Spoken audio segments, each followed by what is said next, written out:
دوستوں، بہادر شاہ ظفر جب گرفتار ہو گئے تھے تو ایک بہت بڑے شاعر بھی تھے، صوفی بھی تھے۔ تو انہوں نے ایک شعر لکھا اردو میں اور اپنی بد نصیبی ظاہر کی اس شعر کے حوالے سے کہ صبح کے تخت نشیں شام کو مجرم ٹھہرے، صبح کے تخت نشیں شام کو مجرم ٹھہرے، ہم نے پل بھر میں نصیبوں کو بدلتے دیکھا، ہم نے پل بھر میں نصیبوں کو بدلتے دیکھا۔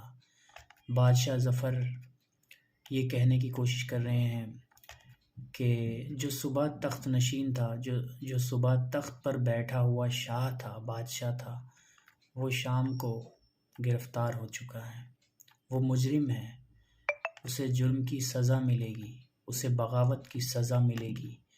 جو انہوں نے ہندوستان کی آزادی کے لیے انگریزی سرکار سے بغاوت کی، اس کی سزا ملے گی۔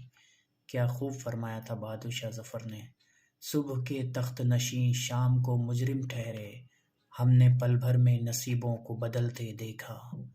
بہت بہت شکریہ دوستوں، اگر آپ کو میری یہ ویڈیو پسند آئی ہو تو پلیز اس کو لائک کیجیے گا، شیئر کیجیے گا، میرے چینل کو سبسکرائب کیجیے گا۔ I really need your support. میں اس طرح کی ویڈیوز اپنے چینل پہ لاتا رہتا ہوں اور لاتا رہوں گا انشاءاللہ until I got succeeded on YouTube۔ اللہ حافظ۔